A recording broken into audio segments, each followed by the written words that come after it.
Hello and welcome to an India Today special broadcast that comes to you from Haifa in northern Israel. I'm Gaurav Sawant. This special broadcast comes to you at a time when Israel has intensified its operations against the Hezbollah in southern Lebanon. There are multiple tunnels of the Hezbollah that have been destroyed by the Israeli Defense Forces. Now, overall, if you look at Israel, it's a multi-pronged offensive where they're tackling with the Hezbollah in the north, Hamas in the south, multiple locations including in and around Khan Yunis, targeted by the Israeli Defense Forces in the Gaza Strip in an effort to take out the top leadership of the Hamas.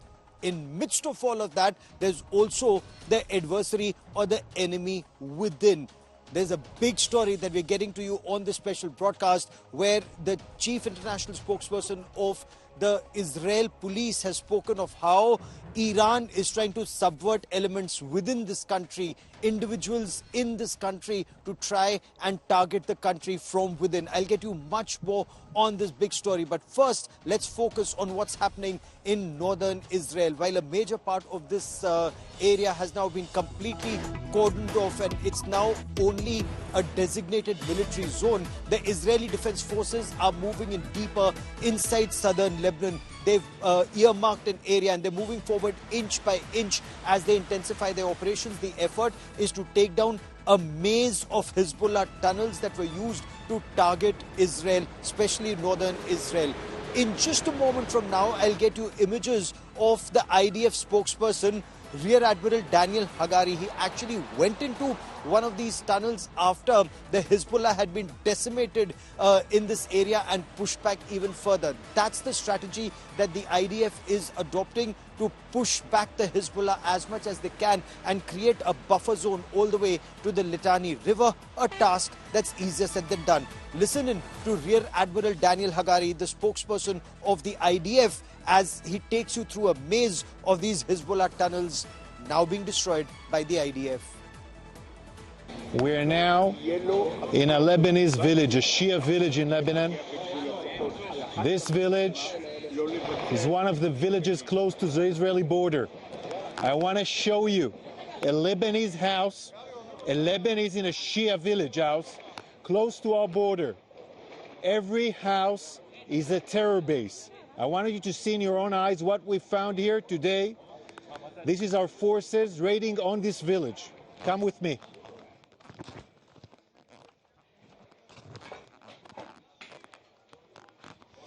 In this house, a storage of gear, waiting for Hezbollah's Radwan forces, with vests, helmets, night vision, mines you can see here.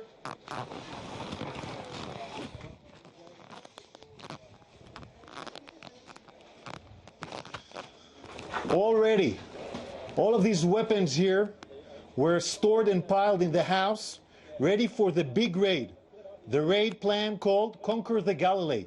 They plan to do a massacre in a larger scale than the 7th of October on northern Israel. And with this gear over here, I want you to see what kind of a gear. You see the hand grenades here?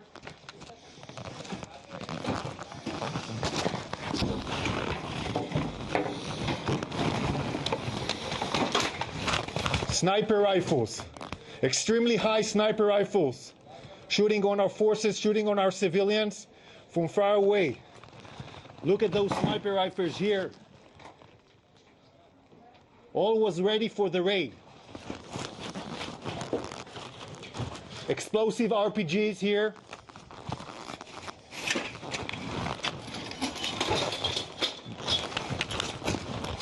This is one of the PK fired by the terrorists of Hezbollah on our forces raiding on this house. This is a terror base. This is a Lebanese village, a Shia village built by Hezbollah. Every house has gear ready for the raid against Israel, conquer the Galilee plain. We are now going a house through house, raiding each and every house, taking all this gear, dismantling Hezbollah's capability to do the Conquer Galilee plan. This is what we do. This is a limited, targeted raid on the northern part of Israel, okay, that we are conducting across the border to take care with the threat that Hezbollah has built for years. This is supposed to be clean here. 1701 prevents those arms here. And we are making sure, imposing this area to be clean so we can tell our citizens from across the border that have been suffering for nearly a year now. They've been suffering many UAVs, rockets, missiles. We can tell them, you can come home safely and secure. Go back to your homes. We have cleaned the threat of Hezbollah next to your border. Israel's operations in the Lebanon area, especially in the southern Lebanon area in 2024, is extremely different from the operations that were undertaken in 2006, which led to what Admiral Hagari was referring to is the 1701 UN resolution that actually said for Israeli forces to move back into Israel, the Hezbollah will have to go north of the Litani River, which it never did. But this time, the Israeli forces say they will ensure the Hezbollah weakened, or at least has had a major setback, considering not just Hassan Nasrallah and Fuad Shukr and Hussein Sururi, but the entire top leadership of the organization has been decimated. The second rung and the tactical leadership has been taken down simultaneously. So as operations against the Hezbollah continue in the north, simultaneously operations against the Hamas are also being intensified in the south. But in midst of this, there is tremendous criticism that hospitals are in the line of fire. Civilian areas are being targeted. The Palestinian authorities say that they've lost close to 40,000 people, 41,000 people, and 97,000 have been injured. Many displaced children amongst the worst sufferers. But as tensions in West Asia increase, we bring you this ground report. The conflict in West Asia escalates as Israel engages in a multi-front war. In northern Israel, military vehicles are on the move as the nation intensifies its assault on the Hezbollah in southern Lebanon. The Israeli government claims these operations are essential to ensure the safe return of tens of thousands of Israelis who evacuated northern areas due to cross-border rocket fire. Israeli army footage released Thursday shows strikes on Hezbollah weapon storage facilities. On September the 30th, Israel launched a ground operation into Lebanon after nearly a year of intermittent cross-border fire. Meanwhile, in Gaza, the situation remains critical. The death toll from an Israeli airstrike on a school shelter in Deir al-Balah rose to 28. The man I lifted from over his face, he was all ripped. He had no head. I did not know who he was. There was a woman nearby. Here you can see her blood. She was on the floor. I lifted the cloth from her face. I found her dead. May God have mercy on her. As the airstrikes continue in both directions, Palestinians search through the debris in Gaza City looking for survivors following attacks on clinics housing displaced individuals. Children were playing in the schoolyard. They opened a school for them upstairs to tutor them just 2 days ago. All of this missile drops on them and rips young children. I come and find the mother lying on the floor. I lift her face to see who she is. May God have mercy on you. Hamas terrorists are claiming a significant ambush on Israeli forces, targeting armored vehicles and soldiers in northern Gaza. The Qassam brigades claim they have successfully struck Israeli troops during their latest ground invasion. And 10 days after Iran's missile offensive, Israel's security cabinet is set to vote on authorizing Prime Minister Benjamin Netanyahu and Defense Minister Yoav Gallant to determine their response. In this multi-front war, the greatest cost remains the loss of civilian lives. As the conflict unfolds, the death toll rises, leaving a devastating impact on countless families. With Gaurav Sawant in northern Israel and Ashutosh Mishra in southern Lebanon, Bureau Report, India Today. So when you look at the ground situation, Israel is not just fighting on two fronts, the Hezbollah in the north, Hamas in the south, but there's also tackling the threat within. I had the exclusive conversation with Israel police that's actually investigating. It's 1 year of the investigations into the Hamas terror attack on the 7th of October 2023. I spoke to Dean Elsden of the Israel police, who said Hamas terrorists, more than 3,000 of them had attacked Israel, and their aim was not just to remain restricted in the southern part of the country, but to come all the way to Tel Aviv and Jerusalem and cause much larger damage than they did in terms of killing 1,200 people and abducting 250. But there's another aspect.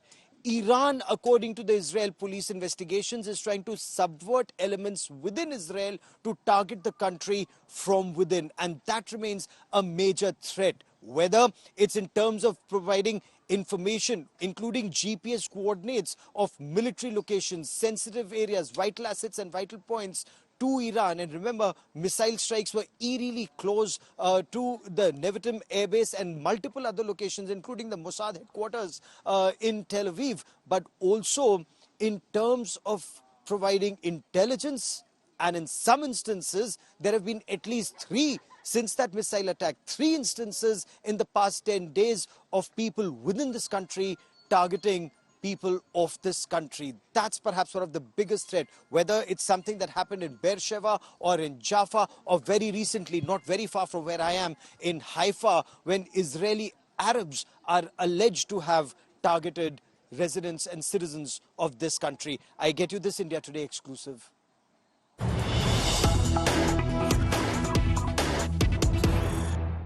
On the 7th of October, when the first Hamas terrorists came, and I'll in a moment ask him about the numbers who came in, you had police personnel with their pistols and their revolvers taking on terrorists who came with RPGs. So it was pistols, maybe 1 clip or 2 clips versus RPGs.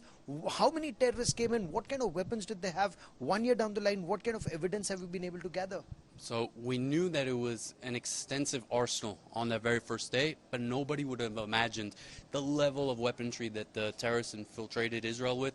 We're talking about over 3,000 terrorists. We're talking about pickup trucks that had heavy machine guns mounted onto the back of the pickup truck. We're talking about RPGs and snipers and claymore mines and explosives. We're talking about not just the attack itself, where the police officers were battling the terrorists and they were using this weaponry, but even afterwards, where they desecrated the bodies and they would put booby traps of explosives underneath the body, so when the first responders would come, maybe they didn't kill somebody all the way. They left them a little bit of alive, or they left them in plain sight so the first responders could see. They would come, take the body, and it would take the life of the first responder with them. We saw that also in the Shula Identification Center, where the Israel police was identifying the civilians coming in the truckloads. And the police officers would go, they would try to identify this victim, they would find a grenade inside of the body. We're talking about things that the normal human mind can't comprehend. That's what took place on October 7th. We're still hearing more stories. These are things that people, even till this day, can't speak of themselves, the people that went through it, because of the trauma, because of the level of disgust. And it's not even mentioning the sexual assault that was taking place, where we have witnesses who said they saw it, they were watching it. These are all things that are now being gathered by the Israel police as part of the investigation. And while the IDF is working very hard inside of Gaza to make sure that we dismantle the Hamas infrastructure, to make sure that we can bring our hostages home who are being held captive by these brutal terrorists, the Israel police is going to continue doing everything possible for the national mission, to bring these terrorists to justice, to bring our loved ones home, and to restore order in the north and bring our loved ones back to their houses. So are you telling me 3,000 Hamas terrorists they infiltrated? More than 3,000 terrorists. More than 3,000 terrorists. And it sounds like just a number, like, you know, and I'm saying it is 3,000. Can you imagine what 3,000 terrorists means, with heavy armed machine guns, with RPGs, with all these different types of weapons going through communities?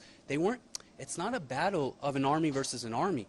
This is a terrorist that was going and looking for civilians to target, and luckily we had brave men and women, Israel police, IDF, security forces from all over coming and rushing to interdict this threat. That represents the Israeli nation. And when I say Israeli nation, it doesn't mean Jews, it doesn't mean just Israelis. There were multiple people that were kidnapped from multiple different nations. We're talking about the Hamas terrorists murdering Muslims, murdering Christians, murdering anybody who they saw. And that's what took place on October 7th. That's what the world really needs to realize and see, that this is not Jews versus Palestinians or Israel versus Palestine or Gaza. This is Israel and a nation, good versus evil, Israel versus terrorist infrastructure. Because today it happened here, we're already starting to see it in different countries abroad. You had 3,000 plus terrorists who massacred 1,200. God forbid, I mean, had the police not been there, what would have happened had those first responders not been there? At 7 o'clock, earlier than 7 o'clock, even a few minutes before 7, the Israel Southern District Commander gave a call over the radio called Palash Paleshet. This is a call that all of our officers know that shut down a district. We go to man different checkpoints and we stand ready. And that's what our police officers did that day before 7 a.m. Had the Israel police not done that, the terrorists would have made their way to Tel Aviv, they would have made their way to Jerusalem, they would have swarmed the entire country. And that was the aim. That was their goal, of course, to terrorize, to murder as many as possible. But I didn't say that the Israel police were a bulletproof vest of our nation for no reason. It was because of them that these terrorists didn't kill thousands, tens of thousands, and gone until who knows how long. So these terrorists had planned with their pickup trucks, with their machine guns, with their replenishments to come all the way to Jerusalem and Tel Aviv and not just stop in Sderot and Escalation and Kfar Aza and Oz, Nehal Oz. Throughout, their goal was to go throughout the country, to wreak as much havoc as possible. It didn't matter if they were going to die doing it. That's the difference. You know, they grow up on this extreme ideology, this propaganda, this radicalism. This is a threat that we're seeing all across the world. Millions of dollars from abroad have been seized that are part of a terror infrastructure Hamas using to fund their terrorism and their terrorist activities, and it's something that we're continuously doing. Not just the cryptocurrency, we're also targeting Iran, the head of this octopus of proxy of terror, the axis of evil. They're trying to reach Israelis inside of Israel and trying to manipulate them into committing attacks, into assisting them with information to harm our security. The Israel police is also arresting those people who are involved, whether knowingly or not knowingly. We have an eye on these, and we're doing everything possible, things that the public don't even know, to defend our civilians. Is that Iran trying subversion within your country one of the major threats that Israel police is tackling right now? The Israel police is tackling threats on many fronts. We're talking about the front of terror. In terror, you have attacks from Lone Wolf, attacks from different terror organizations, attacks from undocumented workers that are coming into Israel. We have to secure our borders, and that's exactly what we're doing. Attacks from different nations, whether it's from Lebanon or, like I said, Iran, who's trying to manipulate people who live in here, like places like Beit Shemesh. We have an eye on all of this. We're going to keep defending our people. October 7th, our nation took a hit, there's no doubt. I'm not going to give criticism under fluorescent lighting, but I'm also not going to lie and say, that it wasn't a huge hit to us. We had civilians who died, our friends, our families. But since October 7th, we've wiped the dust off. We're strong. We're a resilient nation. That's the nation of Israel. For generations, people have tried to persecute us, to kill us, and we stood strong. And we thank India. We thank the United States. We thank all the nations who know that this is not a political war. This is not a war of religion. This is a war of good versus evil. And standing with Israel, standing with humanity. And as Israel intensifies its operations in southern Lebanon, the situation all across, including in Beirut, is extremely precarious. India Today's Ashutosh Mishra on Ground Zero with this exclusive report. और मैं आपको जिन इलाके में ले जा रहा हूं, दरअसल अब ये घर का दूसरा हिस्सा है और आप इससे यहां से अंदाज़ा लगा सकते हैं कि ब्लास्ट के बाद इसका इम्पैक्ट क्या था जब मिसाइल ने इस पर हमला किया। पूरा घर तो तबाह हुआ और साथ ही इसके आसपास जो रहने वाले लोग थे उन पर भी उसका असर पड़ा और पूरा इलाका जो आप देख रहे हैं वो मलबे में तब्दील हुआ। ज़्यादातर लोग यहाँ से घर छोड़कर अब सुरक्षित इलाकों की ओर भागकर जा चुके हैं। Both Ashutosh Mishra and I will continue to report from Ground Zero as the situation all along West Asia continues to escalate.